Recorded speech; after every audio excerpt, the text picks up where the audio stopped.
ಕನ್ನಡದ ಮನೆ ಮಗಳು ಈಗ ಪುಣೆಯಲ್ಲಿ. ಎಲ್ಲೆಲ್ಲಿ ನೋಡಲಿ ನಿನ್ನನ್ನೇ ಕಾಣುವೆ, ಕಣ್ಣಲ್ಲೇ ತುಂಬಿರುವೆ, ಮನೆಯಲ್ಲಿ ಮನೆ ಮಗಳಾಗಿ ಹಾಡುವೆ ಆಡುವೆ. ಇದು ರಕ್ಷಿತನಿಗೋಸ್ಕರ. ರಕ್ಷಿತಾ ಅಂತೂ ಇಂತೂ ಪುಣೆಯಲ್ಲಿ ಕಾಣಿಸಿದ್ಲು. ಇವಾಗ ಪುಣೆಯಲ್ಲಿ ಅದ್ದೂರಿಯಾದ ಸ್ವಾಗತನ ನೋಡಿದ್ವಿ ವಿಡಿಯೋದಲ್ಲಿ.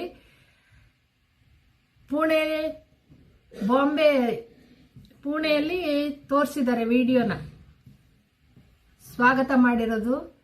ಆ ವಿಡಿಯೋದಲ್ಲಿ ಕೂಡ ಪ್ರೇಮ ಚಂದ್ರಮ ಕೈಗೆ ಸಿಗುವುದೇ ಹೇಳೆ ತಂಗಾಳಿ ಅಂತ ಹಾಡಿದಾಳೆ.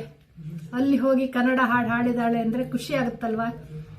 ಗೆದ್ದಿರೋದಲ್ದೇನೆ ರನ್ನರ್ ಅಪ್ ಆಗಿದ್ರು ಕೂಡ ಇಷ್ಟೊಂದು ಸನ್ಮಾನ ಯಾವ ಹಿಸ್ಟ್ರಿಲೇ ಇಲ್ವೇನ ಯಾರಿಗೂ. ರನ್ನರ್ ಅಪ್ ಆಗಿರೋರಿಗೆ ಎಲ್ಲಾ ಕಡೆ ಈ ತರ ಸನ್ಮಾನ, ಒಂದಲ್ಲ ಎರಡಲ್ಲ 106 ಕಡೆ ಸನ್ಮಾನ. ಕಂಬಳಕ್ಕೆ ಹೋಗಿಲ್ಲ ಅಲ್ಲಿ ಸನ್ಮಾನ, ಇನ್ನೂ ತುಂಬಾ ಕಡೆ ನೋಡಿದ್ವಿ. ಕ್ರಿಕೆಟ್ ಫೀಲ್ಡ್ ಕರ್ಕೊಂಡೋಗಿ ಸನ್ಮಾನ ಮಾಡಿದ್ದಾರೆ. ಜನ ಎಷ್ಟು ಹಚ್ಕೊಂಡಿದ್ದಾರೆ ರಕ್ಷಿತನ ಅಂತಂದ್ರೆ ಈ ತರ ಒಂದು ಸನ್ಮಾನಗಳು ಯಾರಿಗೂ ಇಷ್ಟು ಚಿಕ್ಕ ವಯಸ್ಸಲ್ಲಿ ಆಗಿರೋದಂತೂ ನಾವು ಎಲ್ಲೂ ಕೇಳಿಲ್ಲ ನೋಡೂ ಇಲ್ಲ ಅಂತ ಅನ್ಸುತ್ತೆ. ನಿಜವಾಗ್ಲೂ ಗ್ರೇಟ್. ಯಾಕೆಂದ್ರೆ ಬಿಗ್ ಬಾಸ್ ತೆಲುಗುನು ಕೂಡ ನೋಡಿದೀವಿ. ತೆಲುಗು ಬಿಗ್ ಬಾಸ್ ಅಲ್ಲಿ ಕನ್ನಡದ ಹುಡುಗಿ ರನ್ನರ್ ಅಪ್ ಆಗಿದ್ರು. ಆದ್ರೆ ಸ್ಟೇಜ್ ಮೇಲೆ ಯಾವುದೇ ಒಂದು ಪ್ರತಿಕ್ರಿಯೆ ಇಲ್ಲ. ಪಾಪ ಅನಿಸ್ತು ನೋಡಿದಾಗ. ವಿನ್ನರ್ ಆದವ್ರನ್ನೇ ಎತ್ತಿ ಹಿಡಿದ್ರು ಬಿಟ್ರೆ ರನ್ನರ್ ಆದವ್ರಿಗೆ ಏನೂ ಇಲ್ಲ. ಆದ್ರೆ ಇಲ್ಲಿ ಕನ್ನಡ ಬಿಗ್ ಬಾಸ್ ಅಲ್ಲಿ ಮಾತ್ರ ರಕ್ಷಿತಾಗೆ ಪ್ರೈಸ್ ಮನಿನೂ ಬಂದಿದೆ, ಹಾಗೆ ಪ್ರತಿಯೊಬ್ಬರಿಗೂ ಪ್ರೈಸ್ ಮನಿ ಇತ್ತು. 6 ಜನಕ್ಕೂ ಬಂದಿದೆ ಅಲ್ವಾ. ಅದೇ ತರ ರಕ್ಷಿತಾ ಕೂಡ ಬಂದಿದೆ. ಅದೊಂದು ರೆಸ್ಪೆಕ್ಟ್ ಇರುತ್ತೆ. ಯಾವ್ದೋ ಒಂದು ಸಣ್ಣದಾದ್ರೂ ಒಂಥರ ರನ್ನರ್ ಅಪ್ ಆಗೋದವ್ರಿಗೊಂದು ಸನ್ಮಾನ ಅಲ್ವಾ ಅದು ಕೂಡ. ಅದೇ ತರ ಹೊರಗಡೆ ಬಂದ್ರೆ ಮಾತ್ರ ವಿನ್ನರ್ಗಿಂತ ಜಾಸ್ತಿ ಮಟ್ಟದಲ್ಲಿ ಕಾಣಿಸಿದಂಗಿದೆ. ಒಂದೊಂದು ಕಡೆ ಹೋದ್ರೆ ಒಂದೊಂದು ಕಡೆ ಒಂದೊಂದು ರೀತಿಯ ಸನ್ಮಾನಗಳು ನಡೀತಾ ಇದಾವೆ. ಇದೇ ತರ ಅವಳು ಮುಂದೆ ಕೂಡ ಚೆನ್ನಾಗಿರ್ಲಿ, ಒಳ್ಳೆ ಒಂದು ಯಾವ್ದಾದ್ರು ಒಂದು ಮಾರ್ಗನ ಎಣಿಸ್ಕೊಂಡು ಚೆನ್ನಾಗಿ ಬೆಳೀಲಿ ರಕ್ಷಿತಾ ಜೀವನದಲ್ಲಿ. ಕನ್ನಡದ ಮನೆ ಮಗಳು ಚೆನ್ನಾಗಿರ್ಬೇಕು ಅಂತ ಎಲ್ಲರೂ ಹಾರೈಸೋಣ. ಯಾಕೋ ಇವಾಗ ನೋಡ್ತಾ ಇದ್ರೆ ವಿಡಿಯೋ ಮಾಡ್ಬೇಕು ಅಂತ ಅನಿಸ್ತು ನನಗೆ, ಅದಕ್ಕೆ ಮಾಡ್ತಾ ಇದ್ದೀನಿ.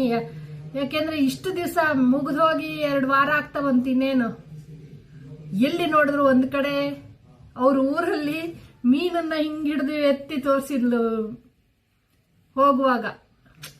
ನಿಜವಾಗ್ಲೂ ಗ್ರೇಟ್ ರಕ್ಷಿತಾನೆ ಅಲ್ವಾ. ಏನನ್ಸುತ್ತೆ ನಿಮ್ಗೆ? ಕಂಬಳದಲ್ಲಿ ಕೂಡ ಒಳ್ಳೆ ರೀತಿಯಲ್ಲಿ ಅವಳಿಗೆ ಕರ್ಕೊಂಡು ಹೋಗು. ಕಂಬಳದಲ್ಲಿ ಪುತ್ತೂರು ಕಂಬಳಕ್ಕೆ ಹೋಗಿದ್ಲು. ಎಷ್ಟೆಷ್ಟು ಕಡೆ ಹೋಗಿದ್ದಾರೆ. ನಾವಿನ್ನು ಆ ವಿಡಿಯೋಗಳನ್ನೆಲ್ಲ ನೋಡೋದು ಬಿಟ್ಟಿಲ್ಲ, ಎಲ್ಲಾ ಕಡೆ ನೋಡ್ತಾ ಇರ್ತೀವಿ. ರಕ್ಷಿತನ ವಿಡಿಯೋ ಬಂತು ಅಂದ್ರೆ ಒಂದ್ಸಲ ಕ್ಲಿಕ್ ಅಂತ ಹೊಡೆದು ನೋಡ್ತೀವಿ. ನಾವು ಓಟ್ ಹಾಕಿರೋ ಹುಡುಗಿ ಈ ಮಟ್ಟಕ್ಕೆ ಹೋಗ್ತಾ ಇದ್ದಾಳೆ ಅಂದ್ರೆ ಖುಷಿ ಕೊಡುತ್ತಲ್ವಾ. ಎಲ್ಲಾ ಕಡೆ ದಿವಸ ತಿರುಗ್ತಾನೆ ಇದ್ದಾಳೆ ಎಲ್ಲಾ ಕಡೆನೂ. ಎಲ್ರಿಗೂ ಓಟ್ ಹಾಕಿದವರಿಗೆಲ್ಲ ಥ್ಯಾಂಕ್ಸ್ ಕೂಡ ಹೇಳಿದಾಳೆ. ಅವ್ರ ಊರಲ್ಲಿ ಇವಾಗಿನ್ನು ನೆಕ್ಸ್ಟ್ ಮುಂದೇನು ಗೊತ್ತಿಲ್ಲ. ಏನಾರು ಮತ್ತೆ ಚಾನ್ಸ್ ಬಂದು ಮರಾಠಿ ಬಿಗ್ ಬಾಸ್ ಇದೆಯಾ? ಮರಾಠಿದು ಇಲ್ಲ ಅನ್ಸುತ್ತಲ್ವಾ. ಮುಂಬೈ ಹಿಂದಿ ಬಿಗ್ ಬಾಸ್ ಇರುತ್ತೆ, ಮರಾಠಿ ಇದೆಯಾ ಇಲ್ಲ ಗೊತ್ತಿಲ್ಲ. ಎಲ್ಲಾರು ಚಾನ್ಸ್ ಬಂದ್ರು ಬರ್ಬೋದು, ಹೇಳಕ್ಕಾಗಲ್ಲ. ಈ ತರ ಒಂದು ಜನ ಸಪೋರ್ಟ್ ಇದೆ ಅಂದ್ರೆ ಸೆಲೆಕ್ಟ್ ಆಗ್ಬೋದು. ರನ್ನರ್ ಅಲ್ವಾ, ಇಲ್ಲಿ ವಿನ್ನರ್ ಆಗೋ ಚಾನ್ಸ್ ಇರುತ್ತಲ್ವಾ. ಬೇರೆ ಕಡೆ ಕೂಡ ಸೆಲೆಕ್ಟ್ ಆಗ್ಬೋದು. ಆದ್ರೆ ಒಳ್ಳೇದೇ, ಅವಳಿಗೆ ಇಷ್ಟ ಇದ್ರೆ ಚಾನ್ಸ್ ಬಂದ್ರೆ ಹೋಗೋದ್ರಲ್ಲಿ ತಪ್ಪೇನಿಲ್ಲ ಅಲ್ವಾ. ಎಲ್ಲೋದ್ರೂ ರಕ್ಷಿತಾ ಅಷ್ಟೇ ಹೇಗಿದ್ರು. ಯಾಕೆಂದ್ರೆ ಬಿಗ್ ಬಾಸ್ ಮನೆ ಒಳಗಡೆ ಯಾವ ತರ ಮಾತಾಡ್ತಿಲ್ಲೋ ಅದೇ ತರನೇ ಹೊರಗಡೆ ಕೂಡ ಎಲ್ಲಾ ಇಂಟರ್ವ್ಯೂಲು ಕೂಡ ಅದೇ ತರ ಇದೆ ರಕ್ಷಿತನ ಮನಸ್ತತ್ವ. ಪುಣೆ ಬಂಟ್ಸ್ ಅಸೋಸಿಯೇಷನ್ ಅಂತೆ, ಅಲ್ಲಿ ಸನ್ಮಾನ ಮಾಡಿರೋದು, ಅಲ್ಲೇ ಹಾಡಿರೋದು ಪ್ರೇಮ ಚಂದ್ರಮ ಅಂತ. ಚೆನ್ನಾಗಿ ಹಾಡಿದಾಳೆ.